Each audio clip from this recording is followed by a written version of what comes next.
नमस्कार दोस्तों। और आज की इस वीडियो के अंदर अपने estimated balance sheet, provisional balance sheet और प्रोजेक्टेड बैलेंस शीट के बारे में डिटेल के साथ डिस्कस करने वाले हैं। तो आखिरकार ये जो तीन टाइप की बैलेंस शीट होती है, इसकी बनाने की जरूरत कब पड़ती है, इन तीन टाइप की बैलेंस शीट को बनाया कैसे जाता है और इन तीन टाइप की बैलेंस शीट की डिमांड कौन करता है।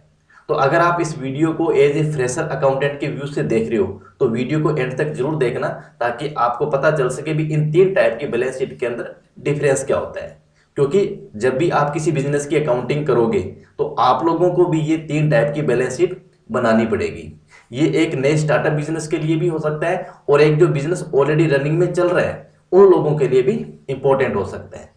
तो वीडियो पूरा प्रैक्टिकल रहेगा, वीडियो को कंप्लीट देखना और वीडियो पसंद आए तो लाइक जरूर कर देना। चैनल पर पहली बार आए तो चैनल को भी जरूर सब्सक्राइब कर लेना। तो सबसे पहले अपने बात करते हैं भी ये जो तीन टाइप की बैलेंस शीट होती है इनको बनाने की जरूरत कब पड़ती है, फिर समझेंगे भी इन तीन टाइप की बैलेंस शीट के अंदर डिफरेंस क्या होता है। भी देखो, बनाने की जरूरत कब पड़ती है। मान लीजिए एक कोई बिजनेसमैन है, उसको अपना बिजनेस ग्रोथ करना है, अपनी बिजनेस को ऊंचाइयों तक लेके जाना है, लेकिन उसके लिए इंपॉर्टेंट होता है पैसा। अब कई बार ऐसा होता है भी पैसे की कमी की वजह से बिजनेस की ग्रोथ रुक जाती है।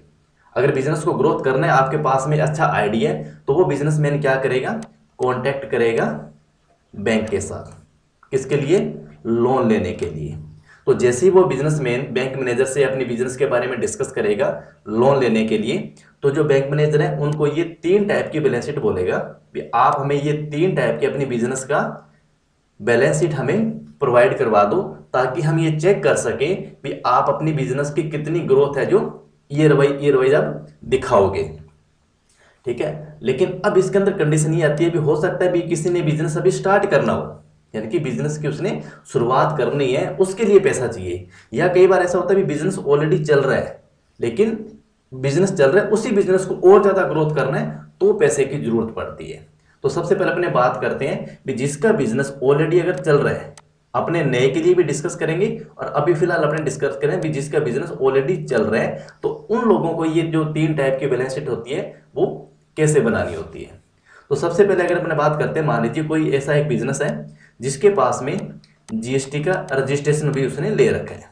ठीक है, अब जीएसटी का रजिस्ट्रेशन हो सकता है उसने कोई कंपोजिशन स्कीम में ले रखा हो या कोई रेगुलर स्कीम में ले रखा हो, किसी में भी हो सकता है, यानी कि बिजनेस ऑलरेडी चल रहा है।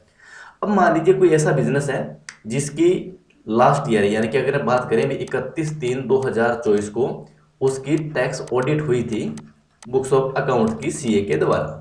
ठीक है, तो जो बैंक मैनेजर उनको ये बोलेंगे भी आपकी जो ऑडिटेड बैलेंस शीट है 31/3/2024 की, एक आप हमें वो दीजिए, क्योंकि ये तो होगा सीए से सर्टिफाइड आपकी बैलेंस शीट होगी इसके अंदर। अब अपने बात करते हैं एस्टिमेटेड की। अब एस्टिमेटेड बैलेंस शीट क्या हो गया भी, अभी देखो हमारा फाइनेंशियल ईयर कौन सा चल रहा है, 2024-25 का। ठीक है, जिसका मार्च मंथ स्टार्ट हो चुका है, लेकिन अब मैनेजर साहब क्या बोलेंगे भी आप हमें भी 1 अप्रैल 2024 से 28 फरवरी 2025 तक की आप हमें एक बैलेंस शीट बना के दो। ये जो बैलेंस शीट बनेगी, ये बैलेंस शीट बनेगी आपकी एस्टिमेटेड।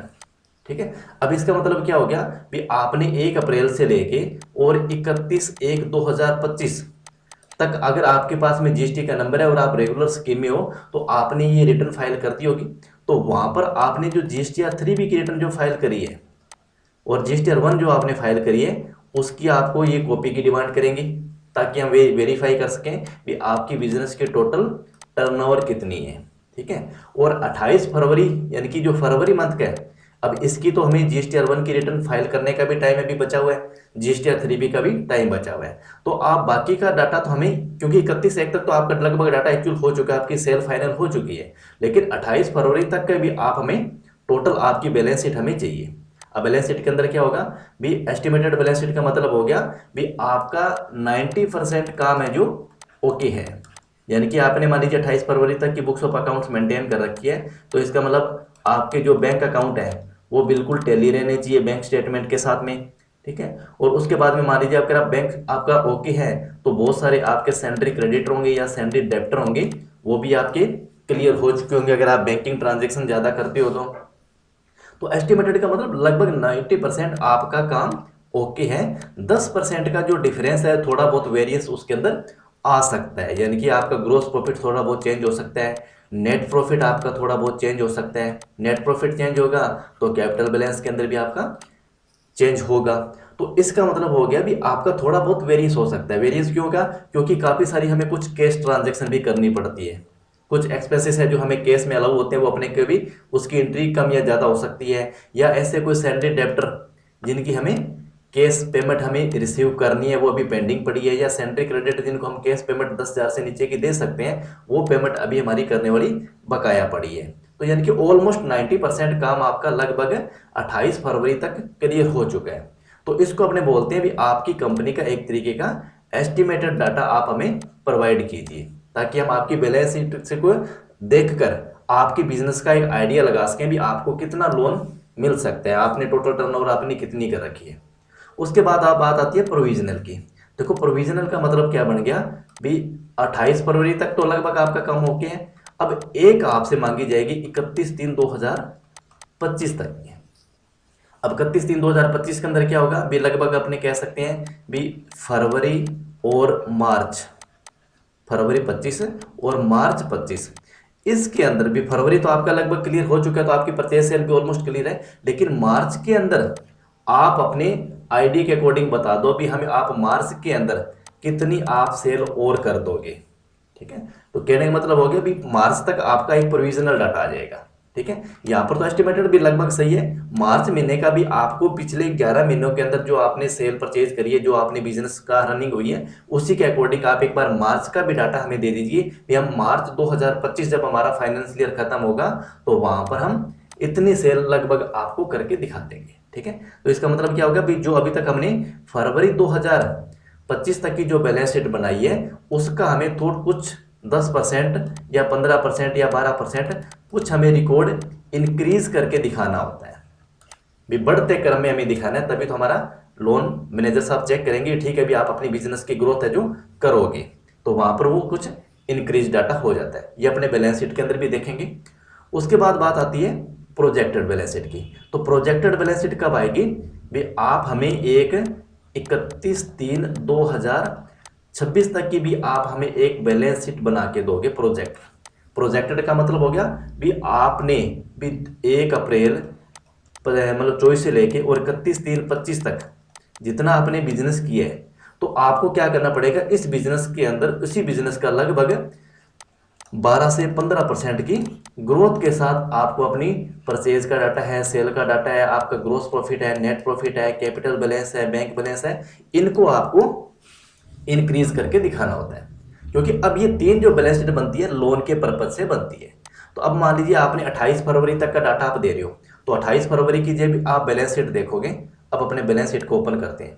मैंने यहाँ पर एक ऑडिटेड बैलेंस शीट ओपन करी। ऑडिटेड का मतलब ये आपसे सीए से सर्टिफाइड है, यहाँ पे सीए के सब कुछ साइन है, तो ये तो आप चेंज हो नहीं सकता। ठीक है, उसके बाद हमने एक बनाई हुई है यहाँ पर एस्टिमेटेड की एक बैलेंस शीट 28 फरवरी 2025 की।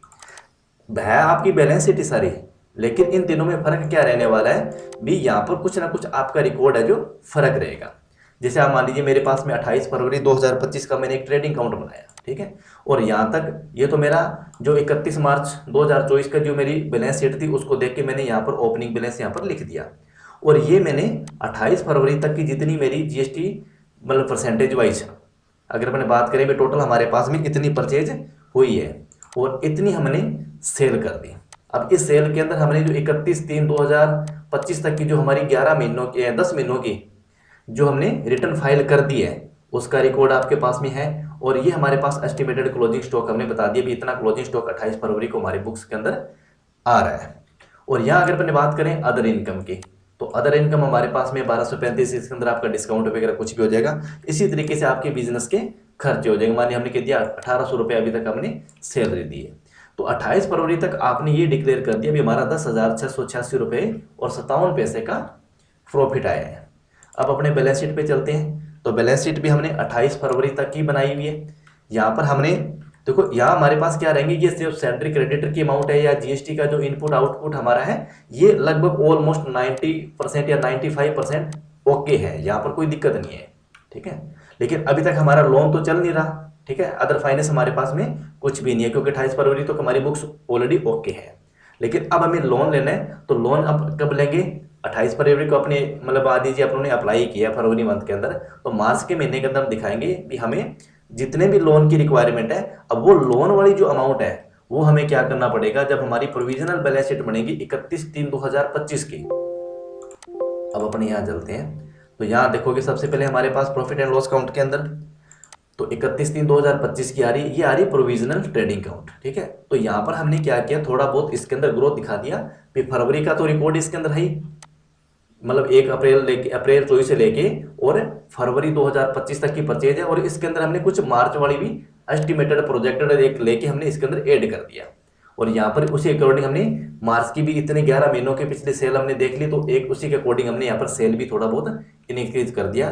और ये हमने एक स्टॉक दिखा दिया भी 14,990 रुपये का हमारे पास में स्टॉक रह सकता है। तो यहाँ जो हमारा प्रॉफिट का जो रेशियो आ रहा था ग्रोस प्रॉफिट का, वो 19.66 का है। ठीक है, और अपने पीछे वाली अगर बैलेंस शीट देखें अपने एस्टिमेटेड जो 28 फरवरी की थी, तो यहाँ पर हमने क्या किया हुआ है भी 20.18 का, क्योंकि ये एक महीने का वेरिएंस है, क्योंकि अभी मार्च महीने के अंदर हमारे एक्सपेंसेस भी डलेंगे, तो इसके अंदर थोड़ा बहुत वेरिएंस 19-21 का चलेगा। ठीक है, इसी तरीके से हमने जो एस्टिमेटेड बैलेंस शीट बनाई थी 28, उसके अंदर 19.16 का हमने नेट प्रॉफिट है जो डिक्लेयर किया था। और प्रोविजनल के अंदर हमने 18% का डिक्लेयर किया, क्योंकि इसके अंदर अभी भी हमारे फाइनल खर्चे होने के बाद में हम 18% का लगभग जो हमारा प्रॉफिट है नेट वो हम डिक्लेयर करेंगे। अब इसमें थोड़ा बहुत वेरिएंस भी आएगा। तो ये होगी हमारी प्रोविजनल बैलेंस शीट। अब उसके बाद बात आती है हमारे पास प्रोजेक्टेड, हमने 31/3/2026 की एक प्रोजेक्टेड बैलेंस शीट बनाई है और हमने प्रॉफिट एंड लॉस देखें, तो यहाँ आप देखें हमने भी प्रोजेक्टेड ट्रेडिंग अकाउंट है 31/3/2026 का। अब इसके अंदर भी जो हमारा 31/3/2025 का जो क्लोजिंग स्टॉक था वो हमारा ओपनिंग आ गया, और यहाँ हमने 82,000 रुपये की परचेज दिखा दी।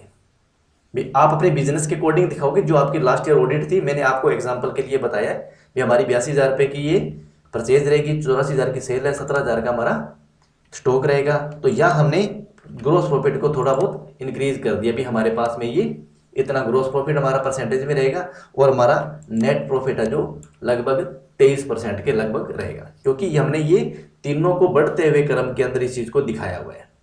भी पहले हमारा 28 पर कम था, 31 मार्च के अंदर क्योंकि एक महीने का है, तो एक महीने के बाद हमारे खर्चे भी डलेंगे, तो वहां पर वेरिएंस एक महीने का जो आपका गैप है उसके अंदर थोड़ा बहुत ही वेरिएंस आता है।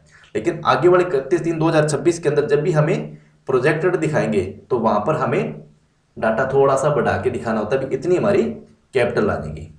अब उसके बाद अपने चलते हैं एक बार वापस प्रोविजनल पे, और प्रोविजनल हमने जो 31 दिन की बनाई थी, इसकी अगर अपने बैलेंस शीट देखें तो इसके अंदर हमने यहाँ पर भी दिखाया था, अभी हमने भी 50,000 रुपये का लोन हमने पास करवाना है। ठीक है, तो अब जाहिर सी बात, अभी एक महीने का तो एक महीने का उसके ऊपर इंटरेस्ट भी लग जाएगा, interest rate as per bank के अकॉर्डिंग हमें देना पड़ता है। तो अब 50,375 का मतलब हो गया भी हमने 375 रुपये हमारा इंटरेस्ट भी लगेगा, तो वो भी हमारा एक्सपेंसेस है, तो उसको भी हमने प्रॉफिट एंड लॉस अकाउंट के अंदर बुक कर लिया। भी अगर हमारा लगता है तो उसी अकॉर्डिंग 375 रुपये हमारा खर्चा रहेगा, और जो हमने 50,000 रुपये का जो हमारा लोन रहेगा वो 50,375 रुपये की हमारी 31/3/2025 को आउटस्टैंडिंग रहेगी। इसी तरीके से अगर अपने प्रोजेक्टेड को देखते हैं 31/3/2026 को, तो यहाँ पर हमने पूरे साल का एक तरीके से इंटरेस्ट ऐड कर दिया। ठीक है, और बैलेंस शीट के अंदर देखेंगे तो बैलेंस शीट के अंदर हमने ये दिखा दिया भी हमारा जो 31/3/2026 रहेगा उसके अंदर हमारी आउटस्टैंडिंग 54,500 रहेगी, क्योंकि अब बहुत कम भी हो सकती है, लेकिन हमने ये मान लिया भी हमने जितना पैसा बैंक से लिया हुआ है उतना का उतना पैसा हम यूज करेंगे। ठीक है, और साथ में उसका इंटरेस्ट भी बैंक को पे करेंगे, तो यानी कि आउटस्टैंडिंग हमारी 54,500। अगर मान लीजिए आपका लोन कम रहता है तो बैंक क्या कहेगा भी जब आपको लोन की जरूरत ही नहीं है तो आपको लोन क्यों ले रहे हैं, तो हम इसीलिए ले रहे हैं भी हम बैंक से जितना भी हमारा लोन रहेगा उस लोन की अमाउंट हम हमेशा एनी टाइम यूज उसको करते ही रहेंगे। अगर क्योंकि बैंक को क्या फायदा रहेगा भी जितनी ज्यादा आपने बैंक से पैसा उधार लिया है उतना ज्यादा बैंक को फायदा है, क्योंकि बैंक को इंटरेस्ट मिलने वाला है, तो इसीलिए हमने पूरा जो ईयर का इंटरेस्ट है वो हमने यहाँ पर ऐड कर दिया। अब इंटरेस्ट रेट कुछ भी है उसी के अकॉर्डिंग हम यहाँ पर उसकी बैलेंस शीट के अंदर बैंक का जो हमारा मेन बैलेंस है उसके साथ में ऐड करके दिखा देंगे, और उसका जो एक्सपेंसेस है इंटरेस्ट का वो हमने यहाँ पर प्रॉफिट एंड लॉस अकाउंट के अंदर बुक कर लिया। तो अब आपको मैं एक शॉर्ट शब्दों के अंदर बता देता हूँ भी इन तीनों में डिफरेंस क्या आता है। भी जो हमारी एस्टिमेटेड बैलेंस शीट का मतलब हो गया भी आपका 90 या 95% काम आपका ओके है। जो डिफरेंस है 5 या 10% का, उसके अंदर थोड़ा बहुत वेरिएंस आएगा। प्रोविजनल जो बैलेंस शीट बनेगी उसका मतलब भी आपका 2 या 3 महीने का जो आपका काम है वो आपने थोड़ा सा एक बार आईडीए से अंदर अपने कह सकते हैं भी आपने एक प्रोजेक्टर डिटेल उसके अंदर डाल के दे दी। हम ईयर एंड पे होते हुए, प्रोविजनल का मतलब आप 31/3 को डाटा आप बता रहे हो। प्रोविजनल का मतलब जहां तक आपने रिटर्न फाइल कर दी उस मंथ तक। मान लीजिए आपने दिसंबर महीने में कराना है तो आपने 9 महीने के अंदर जो जीएसटी रिटर्न के अंदर आपने टर्नओवर दिए उसकी डिटेल आ जाएगी। और उसके बाद में जनवरी फरवरी मार्च 3 महीने का जो टाइम बच गया उसके अंदर आप कितनी सेल और कर दोगे उसका रिकॉर्ड आ गया। ठीक है। और प्रोजेक्टेड का मतलब आ गया भी आपका 1 साल के दौरान जितना काम किया है उसका आपको 10 या 12% की बढ़ोतरी के साथ में आपको अपनी सेल है, परचेज है, आपके जो एक्सपेंसेस है वो सब कुछ इंक्रीज होता रहे। क्योंकि अगर आपका प्रॉफिट इंक्रीज होगा तो आपको खर्चे भी उसी हिसाब से उसी रेशियो के अंदर इंक्रीज करके हमें दिखाने होते हैं, ताकि बैंक को ये लगे भी ठीक है भी आपका जो बिजनेस है, आपका जो व्यापार है वो आगे के टाइम में भी और भी बढ़ता रहेगा। अगर आपने घटते क्रम में दिखा दिया तो गवर्नमेंट कहे भी आप हमारा पैसा कहाँ से चुकाओगे, क्योंकि आपका बिजनेस आप ये डिक्लेयर कर रहे हो कि हमारा जो व्यापार है आगे आने वाले साल के अंदर कम होगा। तो कम होगा तो पैसा कहाँ से देगा बैंक, तो बैंक आपकी ये बैलेंस शीट को रिजेक्ट कर देगा। तो इसीलिए अगर आपको भी जरूरत पड़े एस्टिमेटेड प्रोविजनल प्रोजेक्टेड की तो उसको आपको बढ़ते हुए क्रम के अंदर दिखाना होता है। अब ये बात तो थी अगर किसी का बिजनेस ऑलरेडी चल रहा है तो। अब मान लीजिए किसी ने 2025 के अंदर बिजनेस ही नया स्टार्ट करना है, उसके पास में पहले कोई बिजनेस है ही नहीं, उसने कोई ऑडिट भी नहीं कराई, क्योंकि बिजनेस नहीं है तो ऑडिट कहाँ से होगी। तो अब उसके लिए बैंक क्या मांगेगा, बैंक ये मांगेगा भी आपकी लास्ट 3 ईयर्स की जो आपने आईटीआर फाइल कर रखी है उसी आईटीआर के बिहाफ पर आपको अपनी बैलेंस शीट बनानी होगी। ठीक है, भी आपने आईटीआर भरी है, वहां पर आपने आईटीआर के अंदर जो आपकी इनकम जो डिक्लेयर आपने करी है वो इनकम का सोर्स क्या था। ठीक है, मान लीजिए आपने कह दिया भी हमारे पास में तो छोटा मोटा बिजनेस है लेकिन जीएसटी के अंदर रजिस्ट्रेशन नहीं है, तो लेकिन वहां पर मान लीजिए आपने परचेज सेल तो वहां पर भी कुछ आपको दिखा के और जितना आपने नेट प्रॉफिट जितनी आपने इनकम आपने डिक्लेयर करी है अपनी इनकम टैक्स के रिटर्न के अंदर उसी के अकॉर्डिंग हमें परचेज सेल का डाटा। ठीक है, उसके बाद में प्रॉफिट एंड लॉस काउंट के अंदर जो आपकी नेट प्रॉफिट आएगा वो नेट प्रॉफिट आपका जितनी आपने आईटीआर के अंदर जितनी इनकम डिक्लेयर करी है उसी के अकॉर्डिंग यहाँ पे दिखाना होगा और उसी के अकॉर्डिंग हमारी फाइनल बैलेंस शीट हमें बनानी पड़ेगी। सेम वही प्रोसेस रहेगा आने वाले टाइम के अंदर भी। एस्टिमेटेड का मतलब भी आपने अभी तक कितना काम कर दिया, प्रोविजनल का मतलब आगे जो 2-3 महीने आपके बच गए उसके अंदर कितना काम होगा, और जो प्रोजेक्टेड है उसके अंदर आप कितना काम और कर सकते हो उसका आपको एक आइडिया बैंक को देके, और ये 3 टाइप की बैलेंस शीट हमें बनानी होती है। तो सीधा सीधा मतलब ये तीनों के अंदर थोड़ा थोड़ा टाइम का गैप है। डाटा आपका ही रहेगा लेकिन डाटा के अंदर इंक्रीज डाटा रहेगा, तो हर एक चीज के अंदर एक्सपेंसेस में, इनकम में, सेल में, परचेज में, बैलेंस शीट में सब के अंदर थोड़ा बहुत बढ़ोतरी होती रहेगी। आपके सैलरी क्रेडिटर डेबिटर भी कम ज्यादा होते रहेंगे। तो आई होप कि आप इन 3 टाइप की ये जो बैलेंस शीट है जिसके ऊपर आज की वीडियो के अंदर अपने डिस्कस किया, एस्टिमेटेड, प्रोविजनल और प्रोजेक्टेड, अच्छी तरीके से आप समझ गए होंगे। फिर भी अगर आपकी कोई क्वेरी है तो आप हमें कमेंट कीजिए, हम पूरी कोशिश करेंगे आपको नेक्स्ट वीडियो के अंदर उसका प्रैक्टिकल वीडियो बना के उसका रिप्लाई देने की। और आज की वीडियो पसंद आई तो वीडियो को आप लाइक जरूर करके जाना।